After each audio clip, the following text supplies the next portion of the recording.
Gideón, el cobarde que se volvió valiente. La historia épica de la victoria más imposible de la Biblia.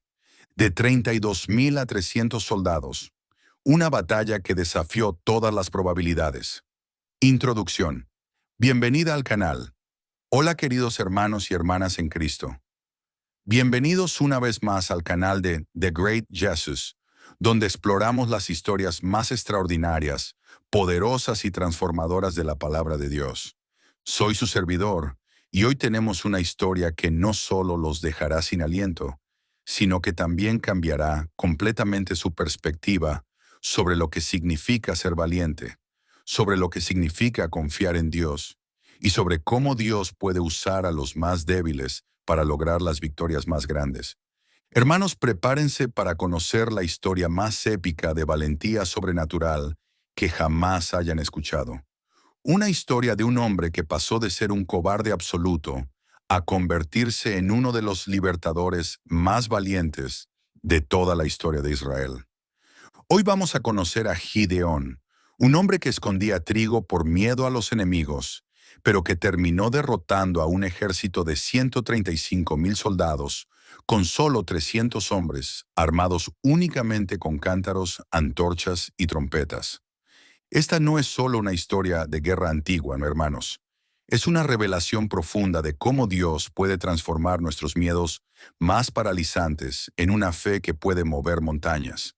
Es la demostración más clara de que Dios no busca a los fuertes para hacer su obra, sino que fortalece a los débiles para mostrar su gloria. En los próximos minutos, van a descubrir cómo un joven temeroso se convirtió en el terror de los ejércitos enemigos. Van a ver cómo Dios tomó las inseguridades más profundas de Gideón y las transformó en confianza inquebrantable. Van a ser testigos de la estrategia militar más loca y exitosa de toda la historia. Pero más que eso, van a entender que esta historia es su historia, que el mismo Dios que llamó a Gideón mientras escondía trigo, los está llamando a ustedes en medio de sus propios miedos, que el mismo poder que convirtió a 300 hombres en un ejército invencible está disponible para transformar sus debilidades en fortalezas sobrenaturales. Así que ajusten sus cinturones, hermanos, porque lo que van a escuchar hoy no es solo historia antigua. Es la promesa de Dios de que Él puede usar a cualquiera, sin importar cuán temeroso o inseguro se sienta, para lograr victorias imposibles. Capítulo 1. El contexto: Israel bajo opresión. Para entender completamente la magnitud de lo que Dios hizo a través de Gideón, necesitamos ubicarnos en el contexto histórico y espiritual de Israel en aquella época. Estamos hablando del período de los jueces aproximadamente entre 1200 y 1000 años antes de Cristo. Israel había entrado a la tierra prometida bajo el liderazgo de Josué, habían conquistado muchas ciudades y se habían establecido en la tierra que Dios les había dado. Pero después de la muerte de Josué y de toda su generación, algo terrible comenzó a suceder en Israel. Jueces 2 a 10:12. Y toda aquella generación también fue reunida a sus padres. Y se levantó después de ellos otra generación que no conocía a Jehová, ni la obra que él había hecho por Israel.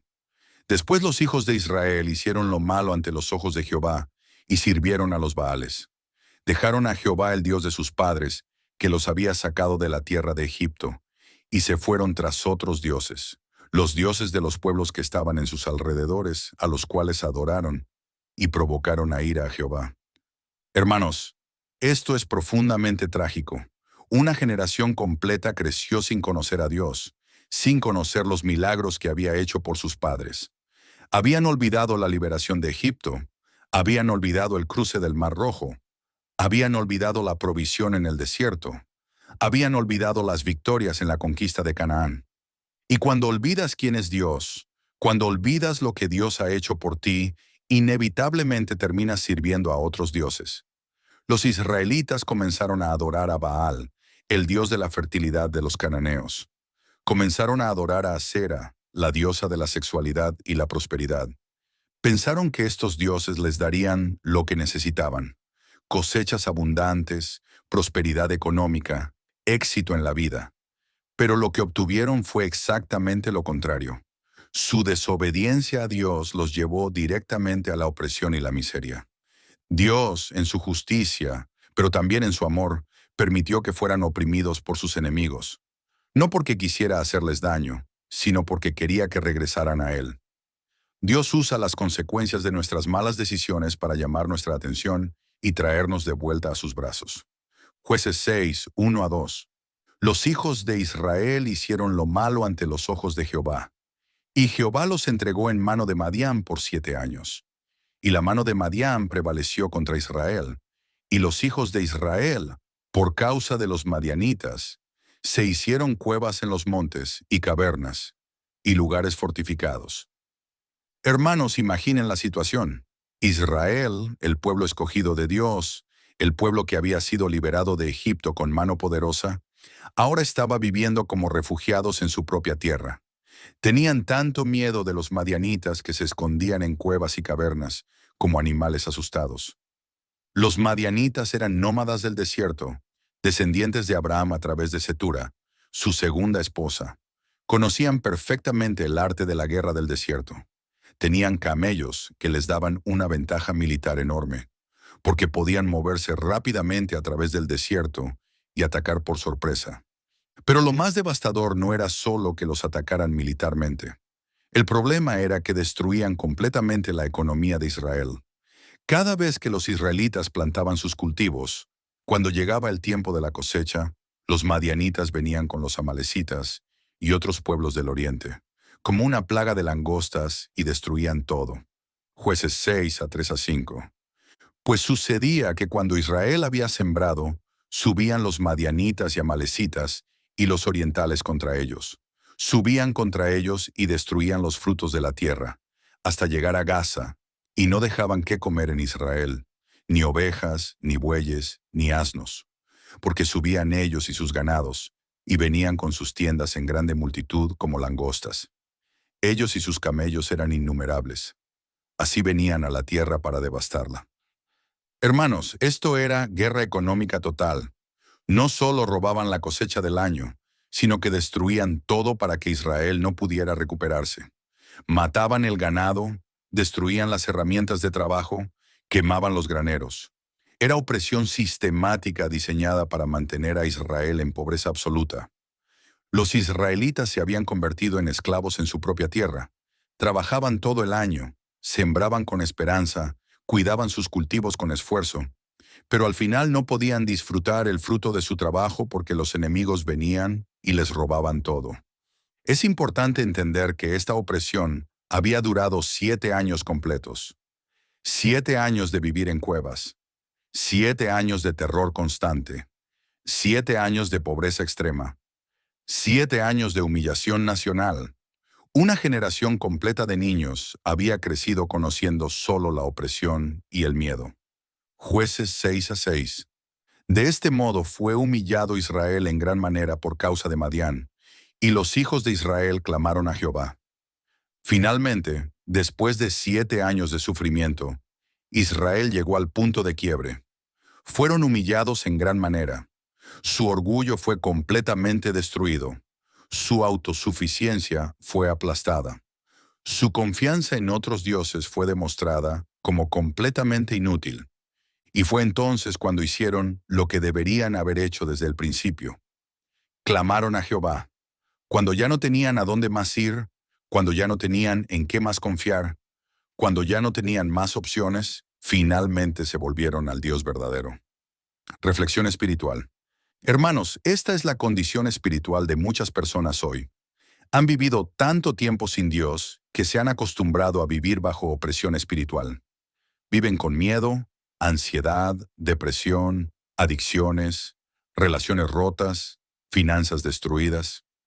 Buscan la solución en los baales modernos: el dinero, el éxito, las relaciones, los placeres, las drogas, el alcohol, el entretenimiento. Pero estas cosas no pueden liberar, solo oprimen más. Pero cuando finalmente llegamos al punto donde reconocemos nuestra desesperación y clamamos a Dios, entonces Él está listo para enviar liberación. Dios estaba esperando el clamor de Israel y está esperando tu clamor también. Capítulo 2. La respuesta de Dios. El profeta anónimo. Cuando Israel clamó a Jehová después de 7 años de opresión, la respuesta de Dios fue inmediata, pero no fue la respuesta que esperaban. Antes de enviar liberación, Dios envió convicción. Antes de enviar la solución, envió el diagnóstico del problema. Jueces 6 a 7, 8. Y cuando los hijos de Israel clamaron a Jehová, a causa de los madianitas, Jehová envió un varón profeta a los hijos de Israel. Hermanos, Dios envió un profeta anónimo. No sabemos su nombre, pero sabemos su mensaje. Y su mensaje fue directo, claro y sin compromisos. No vino a consolarlos en su autocompasión, sino a confrontarlos con la realidad de su situación espiritual. Jueces 6 a 8 a 10. El cual les dijo: Así ha dicho Jehová, Dios de Israel: Yo os hice subir de Egipto y os saqué de la casa de servidumbre. Os libré de mano de los egipcios y de mano de todos los que os oprimieron, a los cuales eché de delante de vosotros, y os di su tierra. Y os dije: Yo soy Jehová vuestro Dios. No temáis a los dioses de los amorreos, en cuya tierra habitáis, pero no habéis obedecido a mi voz. Este mensaje del profeta es poderoso porque hace 3 cosas fundamentales. Primero, les recuerda quién es Dios y lo que había hecho por ellos. Segundo, les recuerda cuál era su responsabilidad hacia Dios. Y tercero, les muestra claramente por qué estaban sufriendo. Yo os hice subir de Egipto. Dios les recordó su liberación. No fueron ellos los que se liberaron a sí mismos. No fue su fuerza, su sabiduría, su estrategia. Fue Dios quien los liberó de la esclavitud más poderosa del mundo en aquella época. Os libré de mano de todos los que os oprimieron. Dios les recordó su protección continua. No habían tenido que luchar solos contra sus enemigos. Dios había peleado por ellos una y otra vez. Había echado a naciones más fuertes que ellos. Os di su tierra. Dios les recordó su provisión. No habían conquistado la tierra por su propia habilidad militar. Dios les había dado ciudades que no construyeron, viñas que no plantaron, pozos que no cavaron. Pero luego viene la confrontación. Os dije: Yo soy Jehová vuestro Dios. No temáis a los dioses de los amorreos, pero no habéis obedecido a mi voz. Hermanos, Dios había sido claro desde el principio. Les había dicho exactamente lo que esperaba de ellos. No debían temer a los dioses falsos de las naciones circundantes. No debían adorarlos. No debían confiar en ellos.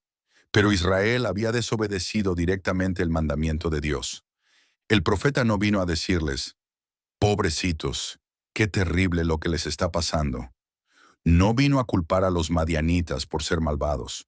No vino a quejarse de la injusticia de la situación. Vino a decirles la verdad. Ustedes están sufriendo porque desobedecieron a Dios. La importancia del arrepentimiento. Hermanos, esto es crucial para entender. Dios no puede enviar liberación verdadera sin arrepentimiento genuino. No puede bendecir la desobediencia. No puede apoyar la rebelión. Muchas veces oramos pidiendo que Dios cambie nuestras circunstancias, pero no estamos dispuestos a cambiar nuestro corazón. Queremos que Dios nos libere de las consecuencias de nuestro pecado, pero no queremos abandonar el pecado. Pero Dios es sabio. Él sabe que liberarnos sin arrepentimiento solo nos llevaría a repetir los mismos errores. Por eso, antes de enviar liberación, envía convicción. La Biblia no nos dice cómo respondió Israel al mensaje del profeta, pero podemos asumir que el mensaje tuvo el efecto deseado, porque inmediatamente después de este mensaje profético, Dios comenzó a preparar la liberación que Israel necesitaba. Pero Dios iba a hacer algo completamente inesperado. No iba a liberar a Israel a través de un rey poderoso, ni a través de un ejército grande, ni a través de un guerrero famoso. Iba a usar a un joven cobarde que se escondía de los enemigos. Esto es característico de Dios, hermanos. Cuando el mundo espera fuerza, Dios usa debilidad. Cuando el mundo espera sabiduría, Dios usa simplemente. Cuando el mundo espera experiencia, Dios usa juventud. Cuando el mundo espera valor, Dios usa cobardes. ¿Por qué hace esto Dios? Para que nadie se pueda gloriar en su presencia. Para que todos sepan que la victoria vino de Él, no del instrumento humano que usó. Para que su nombre sea glorificado y su poder sea reconocido. Primero Corintios 27 a 29. Sino que lo necio del mundo escogió Dios para avergonzar a los sabios, y lo débil del mundo escogió Dios para avergonzar a lo fuerte, y lo vil del mundo y lo menospreciado escogió Dios, y lo que no es, para deshacer lo que es, a fin de que nadie se jacte en su presencia. Y fue en este contexto, después de que Israel había sido humillado, después de que habían clamado a Dios, después de que habían sido confrontados con su pecado por el profeta, que Dios decidió llamar a su libertador.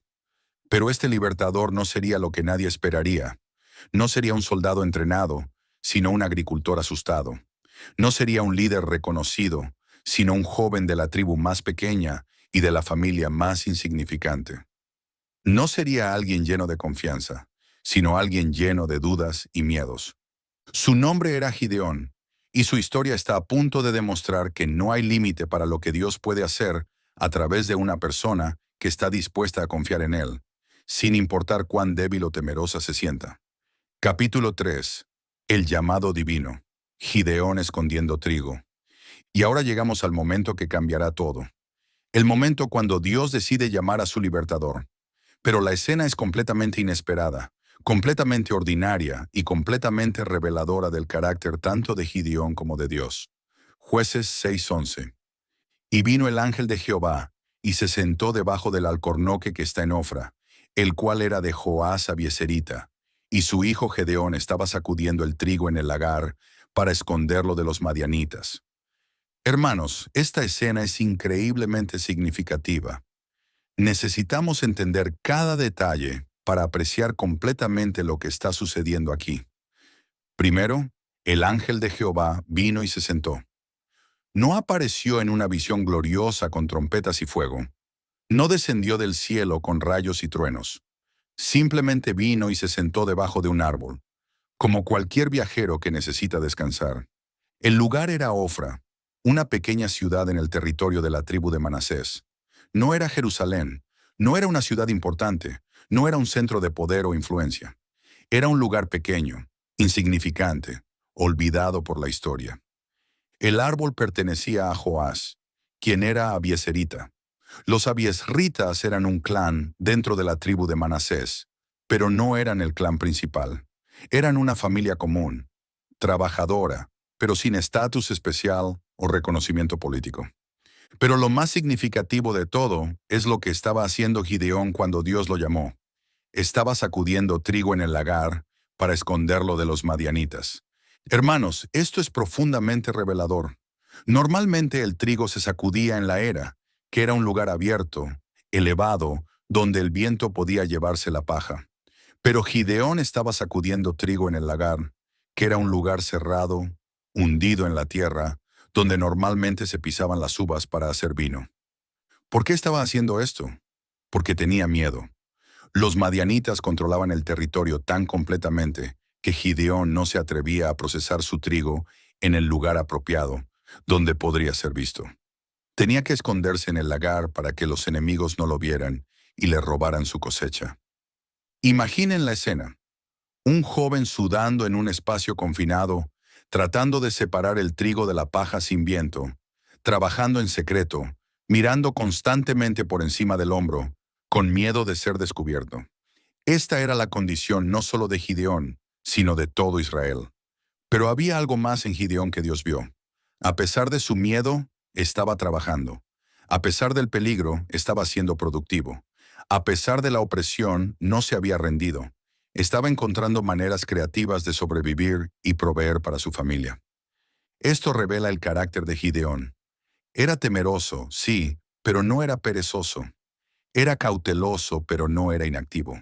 Era inseguro, pero no era irresponsable. Dios vio en él el potencial que él mismo no veía. Jueces 6:12.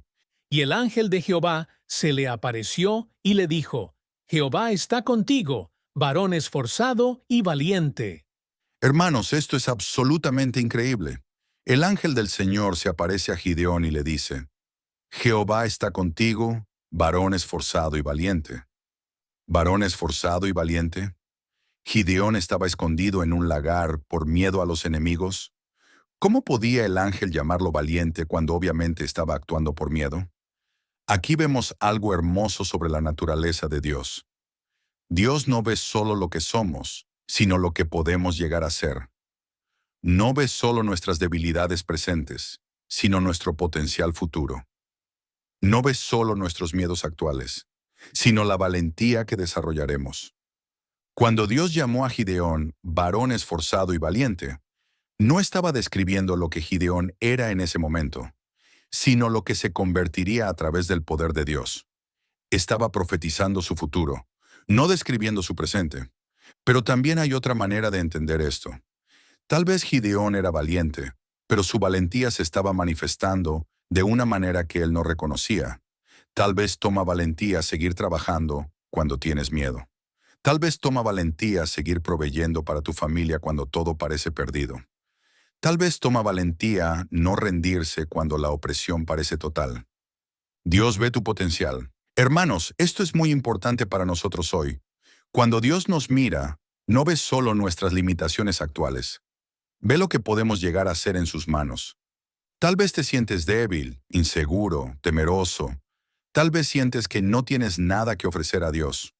Pero Dios ve en ti un potencial que tú no ves.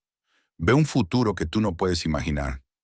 Cuando Dios te llama, no te está llamando basándose en lo que eres ahora, sino en lo que serás cuando su poder opere a través de ti.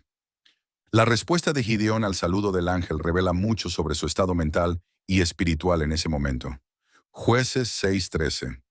Y Gedeón le respondió: Ah, Señor mío, si Jehová está con nosotros, ¿por qué nos ha sobrevenido todo esto?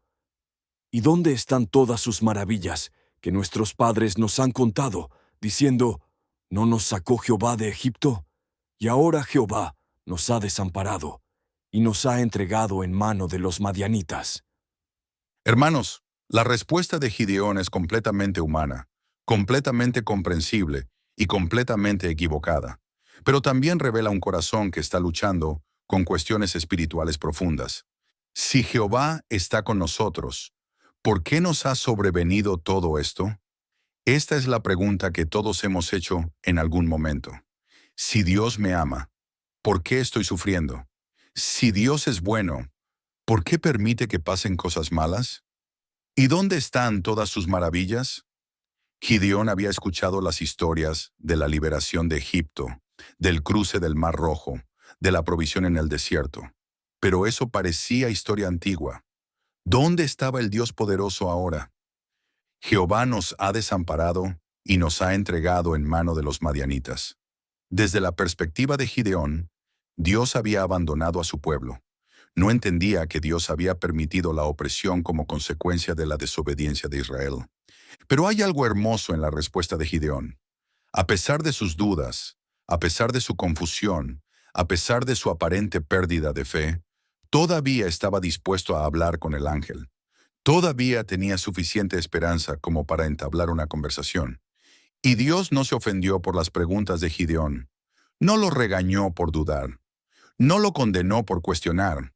En lugar de eso, le dio una respuesta directa y un llamado claro.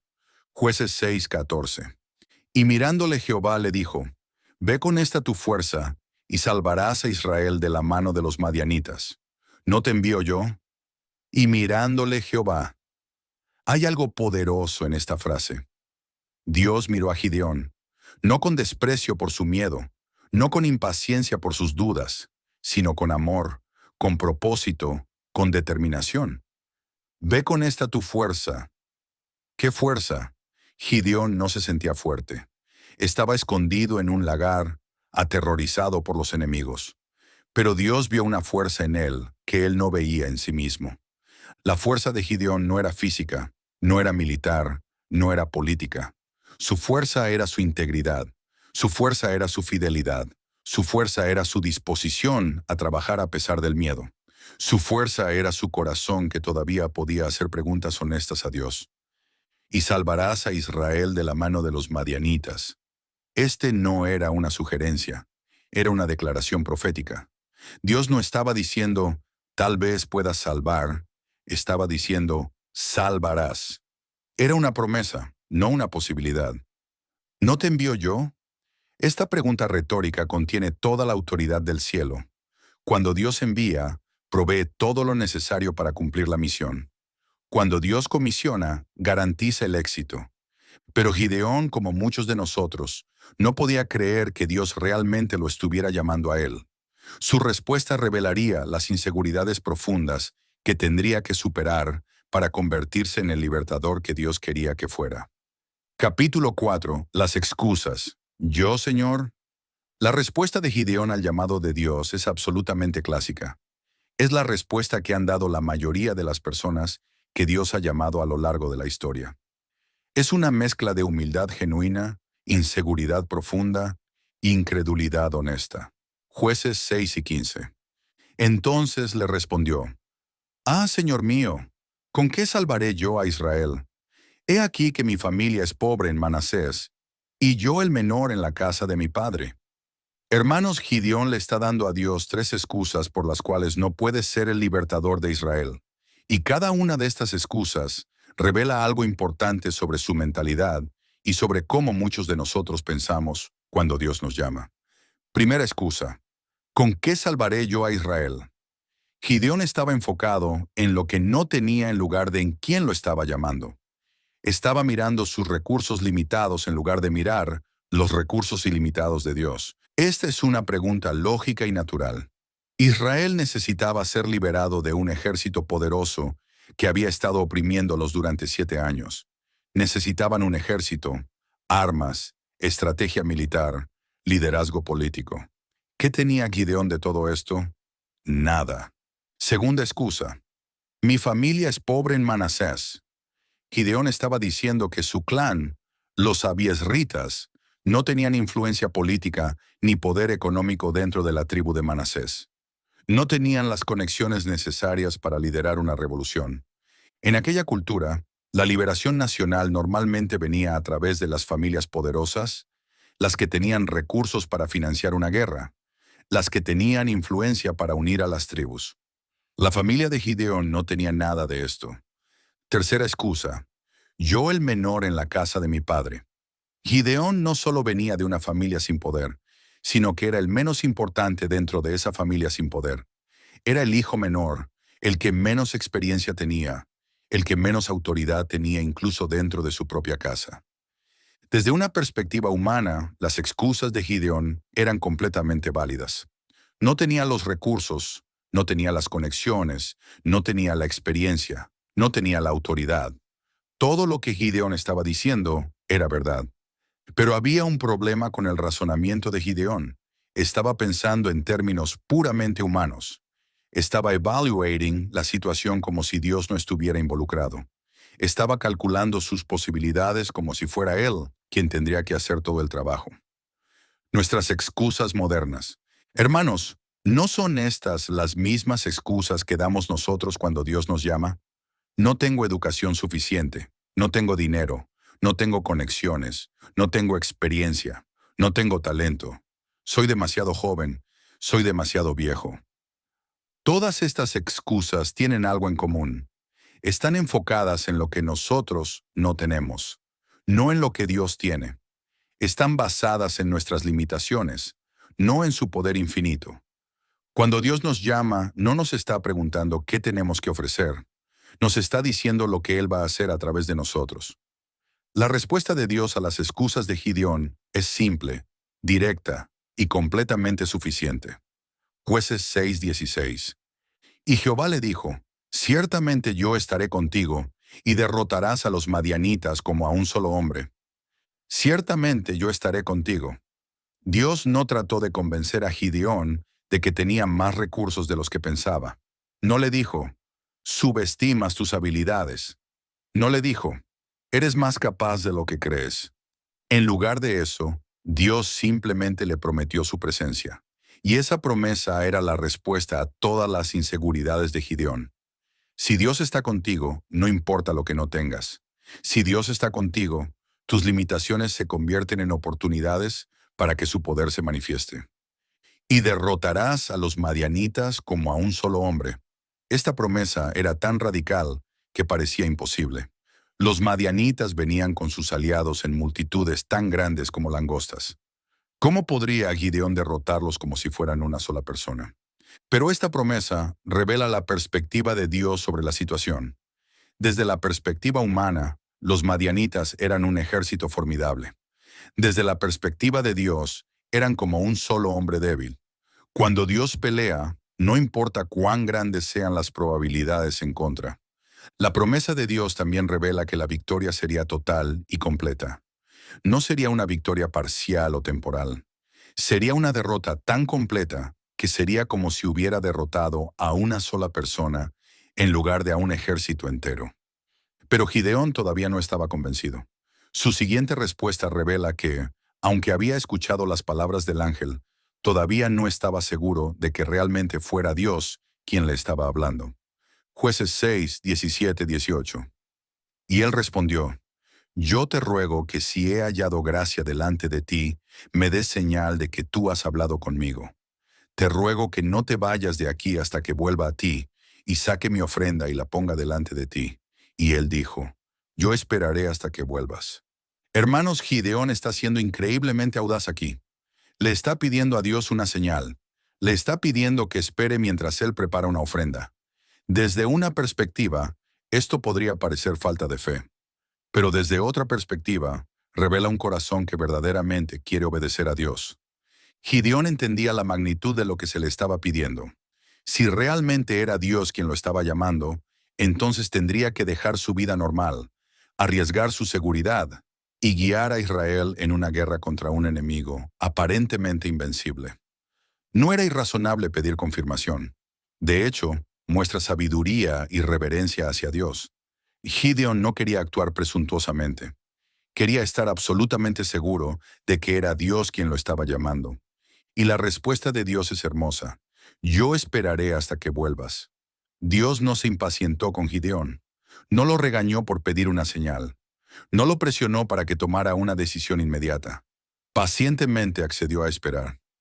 Esto revela algo hermoso sobre el carácter de Dios. Él entiende nuestras inseguridades, entiende nuestros miedos, entiende nuestra necesidad de confirmación, y en su gracia está dispuesto a darnos las señales que necesitamos para obedecer con fe. Jueces 6:19.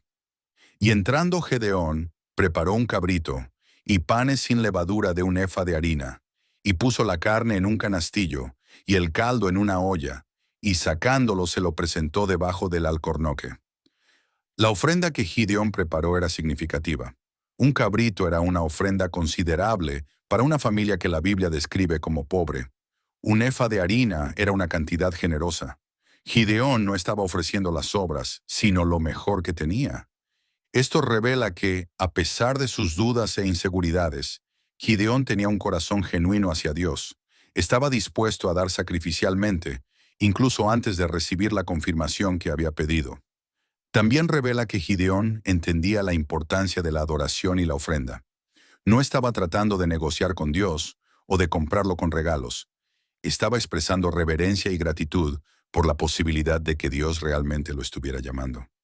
Lo que sucedió cuando Gideón presentó su ofrenda sería la confirmación sobrenatural que necesitaba para creer que verdaderamente había estado hablando con Dios. Y esa confirmación cambiaría su vida para siempre. Capítulo 5. La confirmación divina. Fuego del cielo. Cuando Gideón regresó con su ofrenda cuidadosamente preparada, estaba a punto de presenciar una demostración del poder sobrenatural de Dios que eliminaría para siempre cualquier duda sobre la identidad de quien le había estado hablando. Jueces 6:20 a 21. Y el ángel de Dios le dijo: Toma la carne y los panes sin levadura, y ponlos sobre esta peña, y vierte el caldo. Y él así lo hizo, y extendiendo el ángel de Jehová el bordón que tenía en su mano, tocó con la punta la carne y los panes sin levadura. Y subió fuego de la peña, el cual consumió la carne y los panes sin levadura. Y el ángel de Jehová desapareció de su vista. Hermanos, esta escena es absolutamente extraordinaria. El ángel del Señor le pidió a Gideón que pusiera la comida sobre una peña y vertiera el caldo. Esto no era una manera normal de presentar una ofrenda, pero Gideón obedeció sin cuestionar. Luego el ángel extendió el bordón que tenía en su mano y tocó la ofrenda con la punta.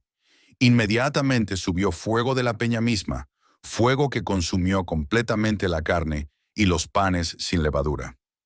Este no era fuego ordinario. No vino de una antorcha, no vino del cielo como un rayo. Vino directamente de la roca sólida. Solo Dios puede hacer que el fuego salga de la piedra. Solo el poder divino puede encender fuego en lo que no tiene capacidad natural de arder. El fuego no solo tocó la ofrenda, sino que la consumió completamente. Esto era significativo porque representaba que Dios había aceptado la ofrenda de Gideón. En el Antiguo Testamento, cuando Dios aceptaba una ofrenda, frecuentemente enviaba fuego del cielo para consumirla. Pero había algo más en este milagro. El fuego que consume completamente sin dejar rastro también representa el poder purificador de Dios. Gideón estaba siendo purificado, preparado, santificado para la tarea que tenía por delante. Y luego, tan súbitamente como había aparecido, el ángel de Jehová desapareció de su vista. La conversación había terminado, la señal había sido dada, la comisión había sido establecida. Ahora Gideón sabía con certeza absoluta que había estado hablando con Dios. Jueces 6:22. Viendo entonces Gedeón que era el ángel de Jehová, dijo: «Ah, Señor Jehová, que he visto al ángel de Jehová cara a cara». La reacción de Gideón revela la magnitud de lo que acababa de experimentar. «Ah, Señor Jehová, que he visto al ángel de Jehová cara a cara». Había terror en su voz, pero también asombro y reverencia. En el Antiguo Testamento existía la creencia de que ver a Dios cara a cara significaba muerte segura. Los seres humanos, en su condición pecaminosa, no podían soportar la presencia pura y santa de Dios. Por eso Gideón estaba aterrorizado. Pero también había asombro porque acababa de tener una experiencia que muy pocas personas en la historia habían tenido. Había hablado directamente con el ángel del Señor. Había recibido un llamado personal de Dios. Había sido testigo de un milagro sobrenatural. Jueces 6:23. Y Jehová le dijo: «Paz a ti, no tengas temor, no morirás». Incluso después de que el ángel había desaparecido de su vista, Dios siguió hablando con Gideón. «Paz a ti, no tengas temor, no morirás». Dios entendía el terror de Gideón y lo consoló inmediatamente. «Paz a ti». Esta era más que una palabra de consuelo. Era una declaración de la relación que Dios quería tener con Gideón. No era una relación de terror, sino de paz. No era una relación de distancia, sino de intimidad. No tengas temor. Dios sabía que Gideón necesitaba liberarse del miedo para poder cumplir la misión que le había sido asignada. No podía liberar a Israel del miedo si él mismo estaba paralizado por el terror. «No morirás». Esta era la garantía que Gideón necesitaba. Dios lo estaba asegurando que su encuentro con lo divino no resultaría en muerte, sino en vida. No en destrucción, sino en propósito. Jueces 6:24. Y edificó allí Gedeón altar a Jehová, y lo llamó Jehová Salom, el cual permanece hasta hoy en Ofra de los abiezritas. La respuesta de Gideón a su encuentro con Dios fue inmediata y apropiada. Edificó un altar. Este altar no era solo un monumento conmemorativo, sino un lugar de adoración, un recordatorio constante de lo que Dios había hecho. El nombre que le dio al altar es profundamente significativo: Jehová Salom, que significa Jehová es paz o el Señor es mi paz. Este nombre captura la esencia de lo que Gideón había experimentado. Había comenzado el día escondido en un lagar, lleno de miedo por los enemigos. Pero después de su encuentro con Dios, había encontrado paz. No paz en las circunstancias, porque los madianitas todavía estaban oprimiendo a Israel, sino paz en Dios, paz en su llamado, paz en su propósito. El altar permaneció allí como testimonio para las generaciones futuras. Cuando otros pasaran por ese lugar, podrían ver el altar y recordar que Dios había llamado a un libertador desde ese lugar, que Dios había manifestado su poder sobrenatural allí, que Dios había prometido liberación para Israel en ese sitio. Monumentos de fe. Hermanos, es importante que nosotros también construyamos altares, no altares físicos, sino monumentos de memoria de los encuentros que hemos tenido con Dios. Cuando Dios nos habla, cuando nos da una promesa, cuando hace un milagro en nuestras vidas, necesitamos recordarlo. Necesitamos crear maneras de recordar lo que Dios ha hecho, para que en los momentos difíciles podamos volver a esos recuerdos y encontrar fuerza. Gideón necesitaría recordar este encuentro en los días difíciles que vendrían. Cuando dudara, cuando tuviera miedo, cuando enfrentara la oposición, podría recordar el día cuando Dios le habló cara a cara y le prometió victoria. Pero aunque Gideón había recibido confirmación sobrenatural de su llamado, Dios no lo envió inmediatamente a la batalla contra los madianitas. Primero, había un trabajo que necesitaba hacer en casa, una reforma que necesitaba comenzar en su propia familia. Antes de que pudiera liberar a Israel de la opresión externa, necesitaba lidiar con la corrupción interna. Antes de que pudiera enfrentar a los enemigos de afuera, necesitaba enfrentar a los ídolos de adentro. Lo que Dios le pidió que hiciera esa misma noche sería la primera prueba real de su obediencia, y también la acción más peligrosa que había tomado en toda su vida. Capítulo 6. La reforma necesaria, derribando ídolos. Esa misma noche, después del encuentro sobrenatural con el ángel del Señor, Dios le dio a Gideón su primera misión. No era la misión que Gideón esperaba. No era liderar un ejército contra los madianitas. Era algo mucho más personal, mucho más peligroso y mucho más necesario. Jueces 6, 25 a 26. Aconteció que la misma noche le dijo Jehová: Toma un toro del hato de tu padre, el segundo toro de 7 años, y derriba el altar de Baal que tu padre tiene, y corta también la imagen de Acera que está junto a él, y edifica altar a Jehová tu Dios en la cumbre de este peñasco en lugar conveniente. Y tomando el segundo toro, sacrifícalo en holocausto sobre la leña de la imagen de Acera que habrás cortado. Hermanos, esta orden de Dios era absolutamente radical y peligrosa.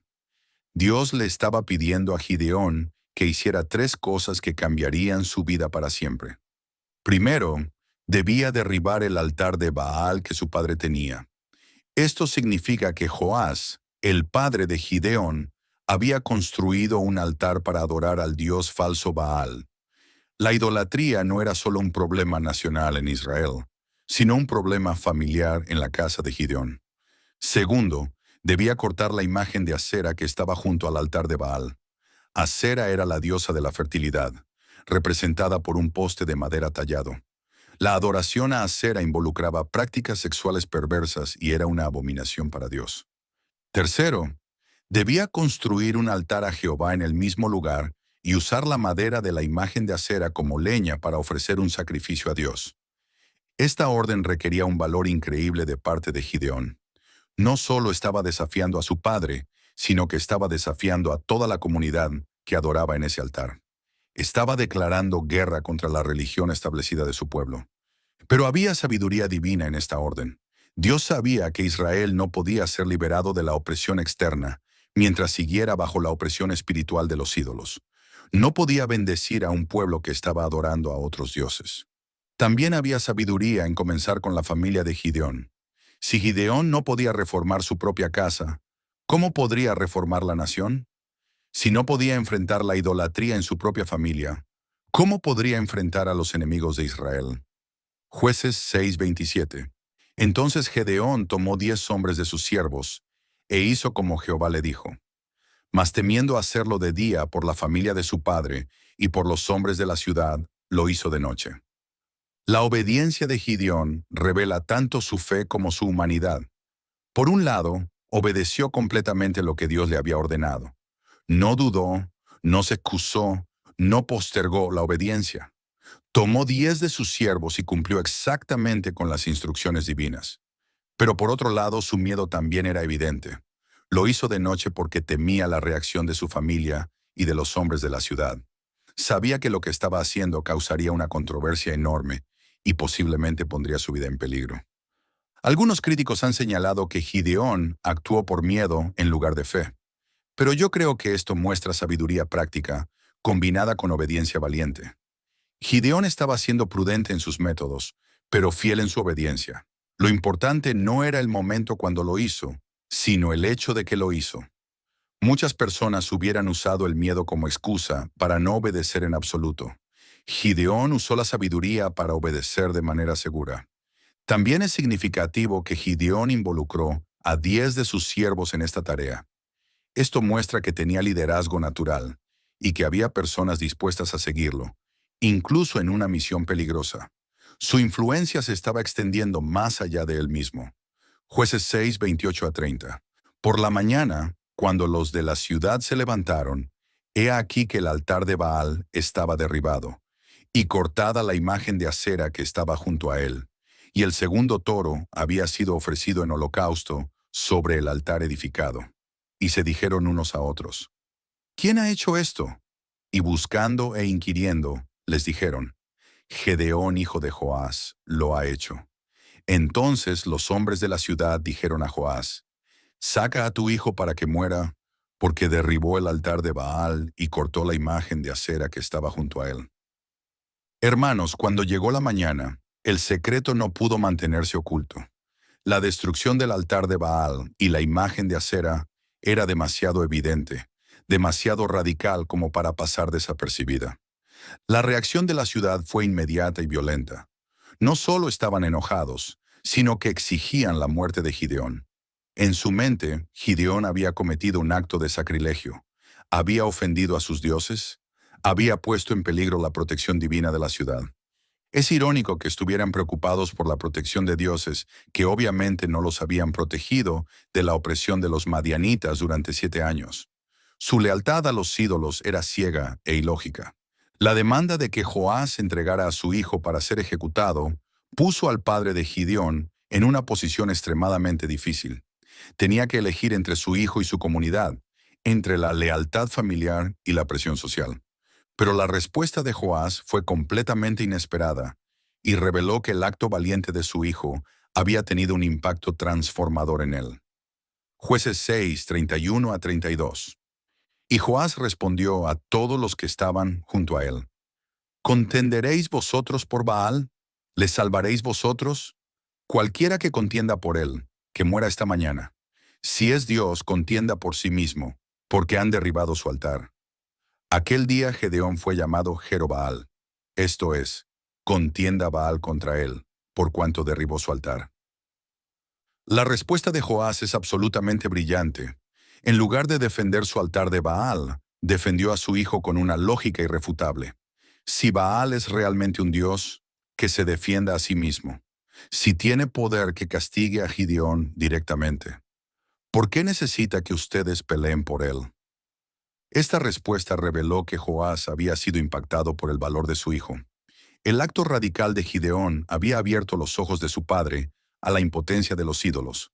Si Baal fuera realmente poderoso, no habría permitido que su altar fuera destruido. El desafío de Joás era lógico y poderoso. Que Baal contienda por sí mismo. Si los dioses son reales, deben poder defenderse. Si no pueden defenderse, entonces no son dioses verdaderos. Como resultado de este incidente, Gideón recibió un nuevo nombre, Jerobbaal, que significa que Baal contienda contra él. Este nombre se convirtió en un testimonio constante del día, cuando Gideón desafió a los ídolos y los ídolos no pudieron responder. Reforma personal antes de reforma nacional. Hermanos, hay una lección poderosa aquí. Antes de que Dios usara a Gideón para liberar a Israel, primero lo usó para reformar su propia familia. Antes de enfrentar a los enemigos externos, tuvo que enfrentar los ídolos internos. Muchas veces queremos que Dios cambie nuestras circunstancias sin estar dispuestos a cambiar nuestro corazón. Queremos victoria sobre nuestros enemigos externos sin lidiar con nuestros pecados internos. Pero Dios es sabio. Él sabe que la victoria externa sin pureza interna es temporal e inútil. Por eso, antes de darnos grandes ministerios, nos da oportunidades de ser fieles en las cosas pequeñas. La destrucción del altar de Baal y la defensa exitosa de Joás establecieron a Gideón como un líder religioso en su comunidad. Ya no era solo el joven cobarde que escondía trigo en el lagar. Ahora era Jerobbaal, el hombre que había desafiado a los dioses falsos y había salido victorioso. Esta primera victoria le dio a Gideón la confianza que necesitaría para las batallas más grandes que vendrían. Había aprendido que cuando obedeces a Dios, aunque tengas miedo, Dios te respalda y te protege. También había aprendido que su obediencia podía influir a otros. Su padre había sido transformado por su ejemplo. Su comunidad había sido confrontada con la impotencia de sus ídolos. Su reforma personal había comenzado una reforma más amplia.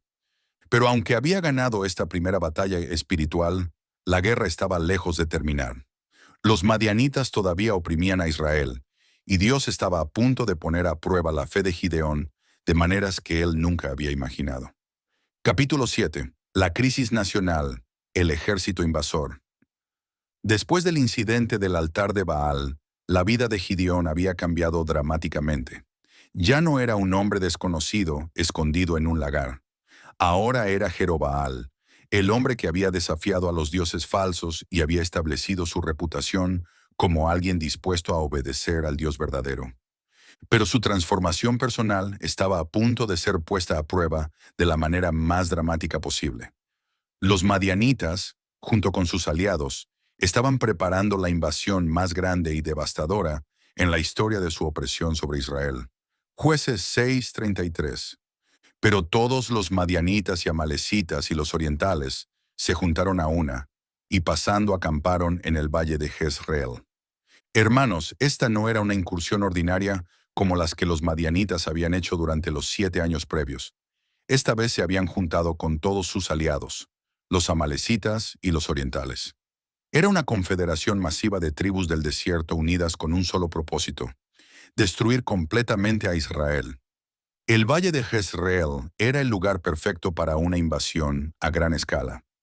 Era una planicie fértil y extensa que permitía el movimiento de grandes ejércitos. Controlando este valle, los invasores podían cortar las comunicaciones entre el norte y el sur de Israel y devastar la región más productiva del país. Pero había más en esta invasión de lo que parecía superficialmente. El tiempo de la invasión no era coincidencia. Los madianitas habían escuchado sobre la destrucción del altar de Baal. Habían oído que había levantamiento religioso en Israel. Sabían que si Israel regresaba a su Dios, su época de dominio podría terminarse.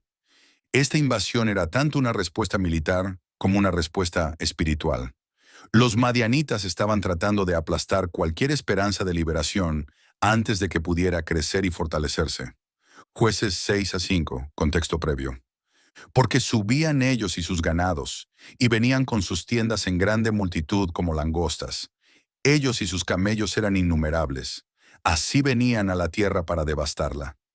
La descripción bíblica de este ejército es aterrorizante. Como langostas innumerables. Los historiadores estiman que esta confederación podría haber incluido hasta 135,000 guerreros, sin contar los no combatientes que viajaban con ellos. Era el tipo de fuerza militar que causaba pánico solo con su aparición. Sus camellos les daban movilidad superior. Sus números les daban confianza absoluta, y su experiencia en guerra del desierto los hacía prácticamente invencibles contra las fuerzas convencionales. Para Israel, que había estado viviendo escondido en cuevas durante 7 años, la aparición de esta horda masiva en el valle de Jezreel debe haber parecido el fin de toda esperanza. ¿Cómo podían resistir a un ejército tan grande? ¿Cómo podían sobrevivir a una invasión tan devastadora? Pero fue precisamente en este momento de crisis extrema que Dios decidió activar a su libertador.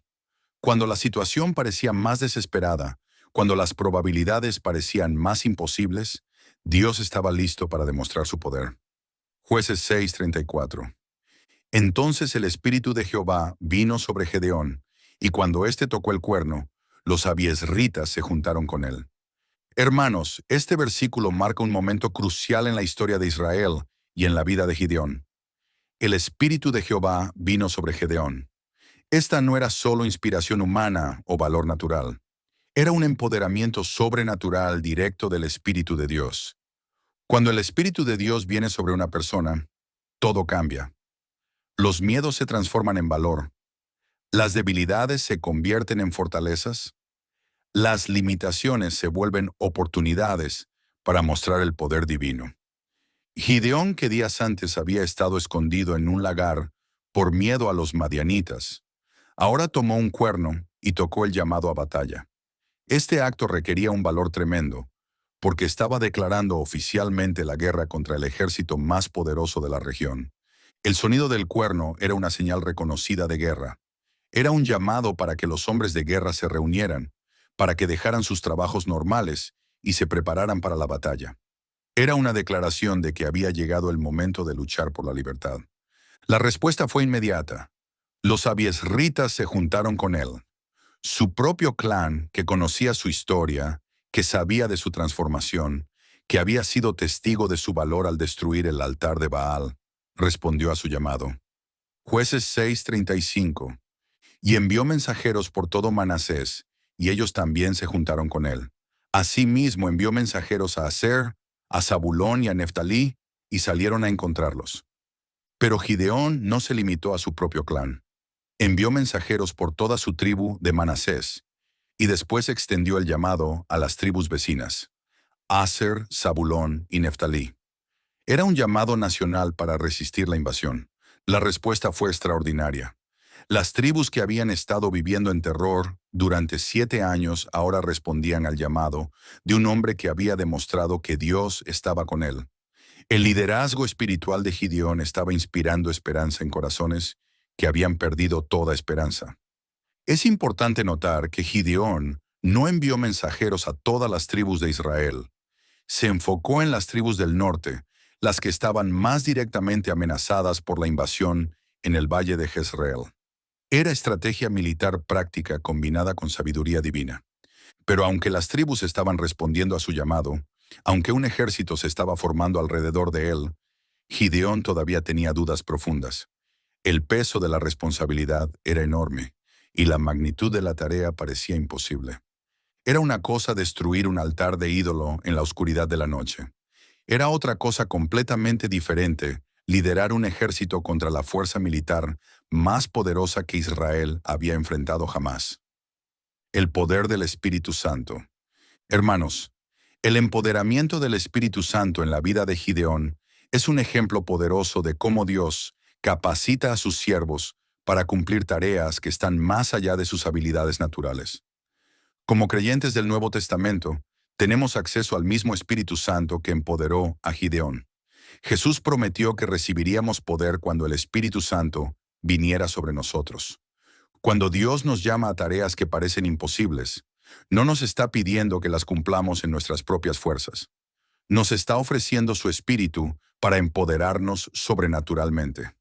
A medida que las tribus se reunían en respuesta al llamado de Gideón, el ejército de Israel comenzó a tomar forma. Pero era un ejército muy diferente del ejército profesional y experimentado de los madianitas. Era un ejército de agricultores, pastores, artesanos, hombres ordinarios dispuestos a luchar por su libertad. La mayoría de estos hombres probablemente nunca habían participado en una batalla real. Sus armas eran herramientas agrícolas convertidas en armas de guerra. Su entrenamiento militar era mínimo. Pero tenían algo que el ejército enemigo no tenía. Estaban peleando por su patria, por sus familias, por su libertad.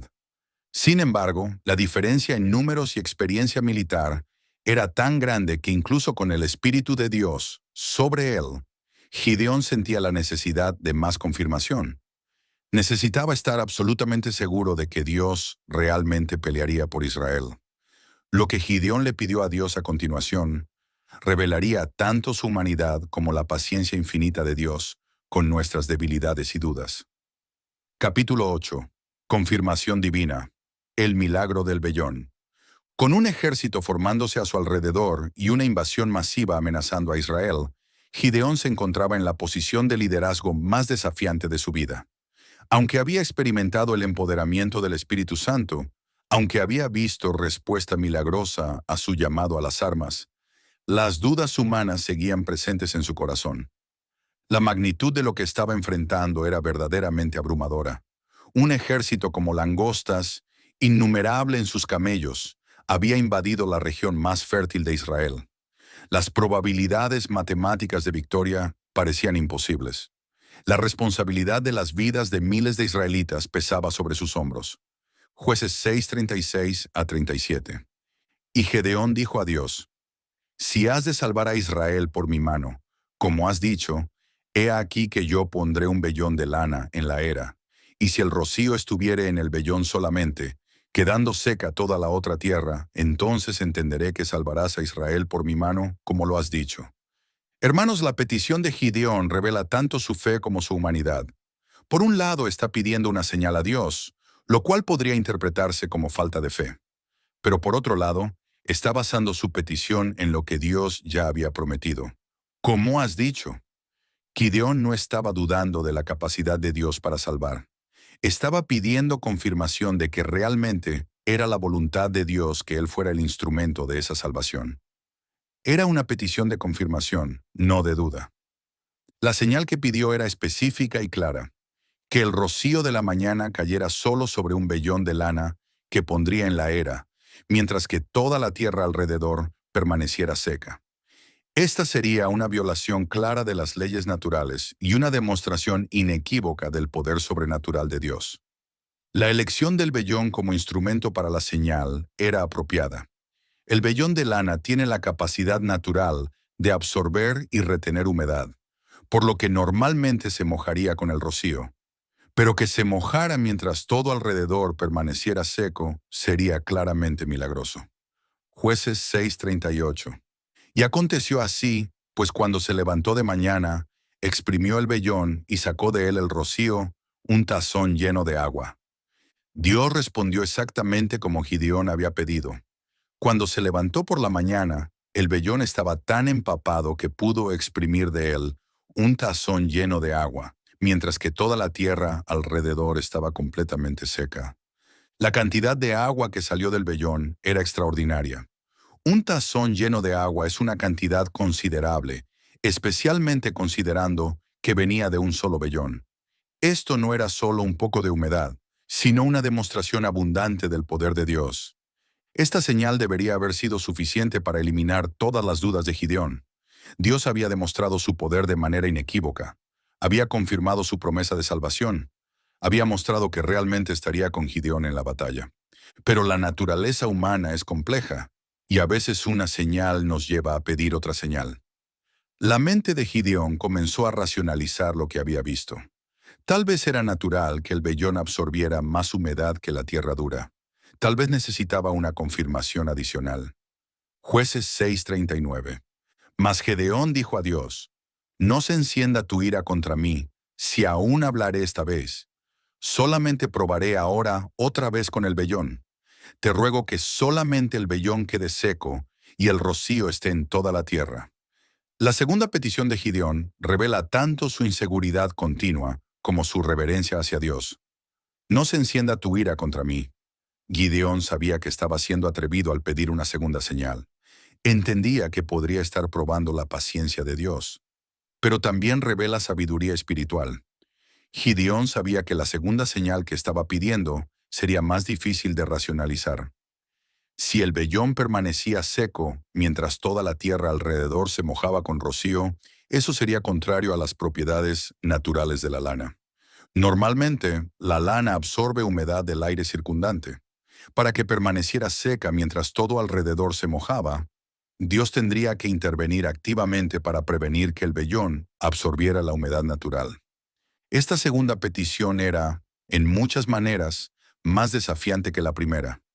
Requería que Dios no solo diera humedad de manera selectiva, sino que la retuviera de manera selectiva. Jueces 6:40.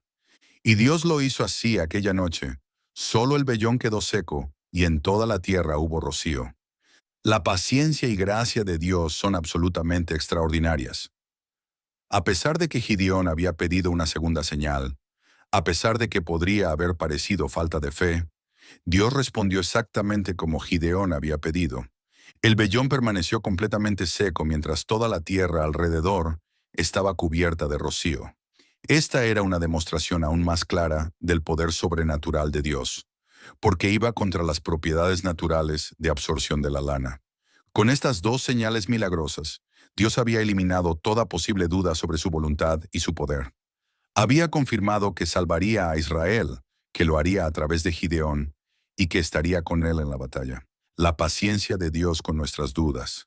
Hermanos, la respuesta de Dios a las peticiones de Gideón nos enseña algo hermoso sobre el carácter divino. Dios no se ofende por nuestras dudas honestas o por nuestras peticiones de confirmación.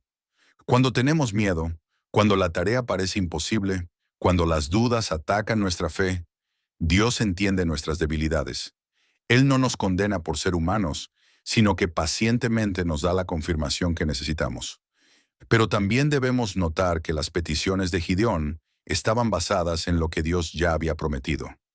No estaba pidiendo que Dios cambiara sus planes, sino que confirmara sus promesas. Es importante entender que las señales del vellón no eran solo para la comodidad emocional de Gideón. Eran parte de la preparación que Dios estaba haciendo para una victoria que sería tan extraordinaria, tan imposible desde la perspectiva humana, que requeriría fe absoluta de parte del líder.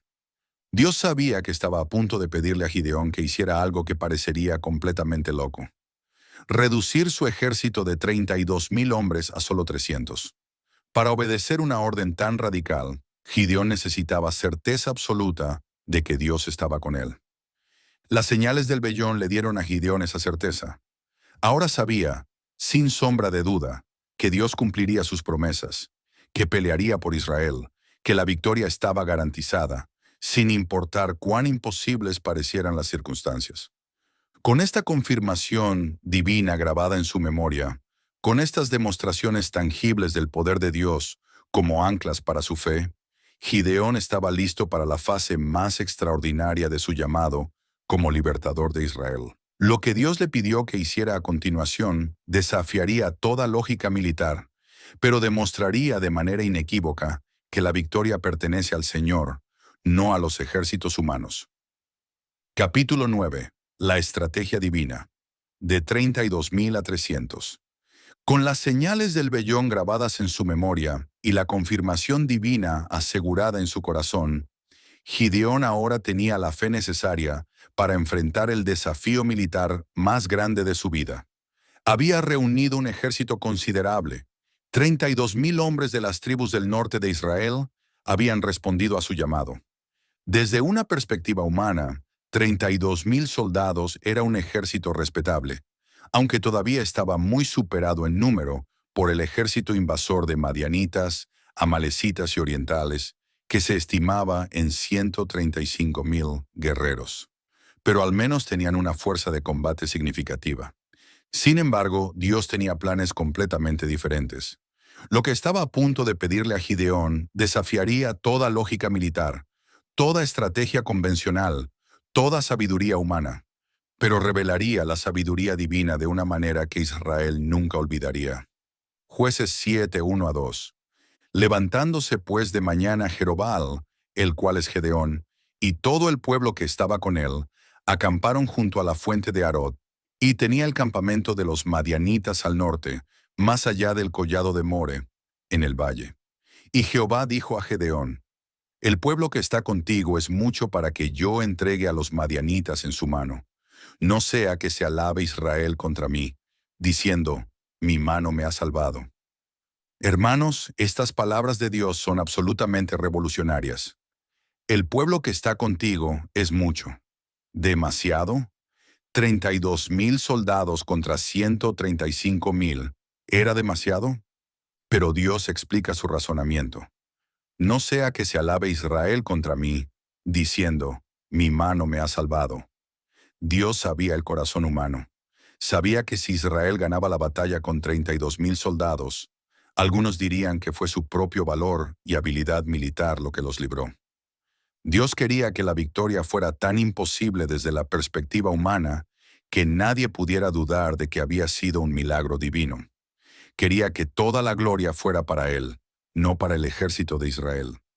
Esta es una lección profunda sobre cómo Dios obra. Él no está interesado en que compartamos la gloria con Él. Quiere que reconozcamos que toda victoria, todo éxito, toda liberación viene de Él. Por eso, a menudo usa métodos que parecen débiles o inadecuados desde la perspectiva humana. Jueces 7-3. Ahora pues, haz pregonar en oídos del pueblo, diciendo: quien tema y se estremezca, madrugue y devuélvase desde el monte de Galad. Y se devolvieron de los del pueblo 22,000, y quedaron 10,000. La primera reducción del ejército fue basada en el miedo. Dios le dijo a Gideón que proclamara que cualquiera que tuviera miedo podía irse a casa.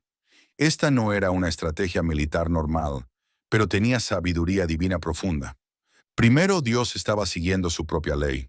En Deuteronomio 28, había establecido que antes de cualquier batalla, los oficiales debían preguntar: ¿quién es hombre medroso y pusilánime? Vaya y vuélvase a su casa, y no apoque el corazón de sus hermanos, como su corazón. Segundo, los soldados con miedo son peligrosos en la batalla. Su terror puede contagiarse a otros y causar pánico en todo el ejército. Era mejor tener menos soldados valientes que muchos soldados aterrorizados. Tercero, Dios sabía que lo que estaba planeando requeriría una obediencia absoluta a órdenes que parecerían completamente locas. Los hombres con miedo no podrían obedecer tales órdenes. El resultado fue dramático. 22,000 hombres se fueron a casa. Más de 2/3 del ejército se evaporó en un solo anuncio. Gideón se quedó con solo 10,000 soldados, una fuerza que ahora estaba superada en número por más de 13-1. Imaginen cómo se sintió Gideón viendo a 22,000 soldados marcharse. Cada hombre que se iba representaba menos protección, menos poder de fuego, menos posibilidades de victoria. Humanamente hablando, era un desastre militar. Pero Dios no había terminado con la reducción del ejército. Jueces 7-4. Y Jehová dijo a Gedeón: aún es mucho el pueblo, llévales a las aguas, y allí yo te los probaré. Y del que yo te dijere, vaya éste contigo, irá contigo. Mas de cualquiera que yo te dijere, éste no vaya contigo, el tal no irá. 10,000 soldados todavía era demasiado para Dios. Esto debe haber sido absolutamente increíble para Gideón. Cualquier general militar habría estado desesperado por reclutar más soldados, pero Dios quería menos. La segunda prueba iba a ser diferente. No se basaría en el miedo, sino en algo aparentemente trivial: la manera como los soldados bebían agua. Pero para Dios, nada es trivial. Cada detalle de comportamiento revela algo sobre el carácter. Jueces 7-5-6. Entonces llevó el pueblo a las aguas, y Jehová dijo a Gedeón: cualquiera que lamiere las aguas con su lengua como lame el perro, a aquel pondrás aparte. Asimismo a cualquiera que se doblare sobre sus rodillas para beber. Y fue el número de los que lamieron las aguas, llevándola con la mano a la boca, 300 hombres. Y todo el resto del pueblo se dobló sobre sus rodillas para beber las aguas. La prueba del agua ha fascinado a comentaristas bíblicos durante siglos. ¿Por qué Dios eligió a los 300 hombres que lamieron el agua, llevándola con la mano a la boca, en lugar de los que se arrodillaron para beber directamente? Algunos sugieren que los 300 hombres mostraron mayor vigilancia militar. Al beber con la mano, podían mantener sus ojos en el horizonte, alertas a cualquier peligro. Los que se arrodillaron para beber directamente del agua estaban más vulnerables a un ataque sorpresa. Otros sugieren que la manera de beber reveló diferentes personalidades. Los que bebieron rápidamente con la mano mostraron más urgencia, más inquietud, más preparación para la acción. Los que se tomaron tiempo para arrodillarse y beber cómodamente mostraron más relajación. Pero tal vez la lección más importante no es por qué Dios eligió estos criterios específicos, sino que Dios puede usar cualquier criterio que Él quiera. Su sabiduría es infinita, y sus métodos no siempre tienen sentido para nosotros. Lo que sí sabemos es que de 10,000 hombres, solo 300 pasaron la prueba.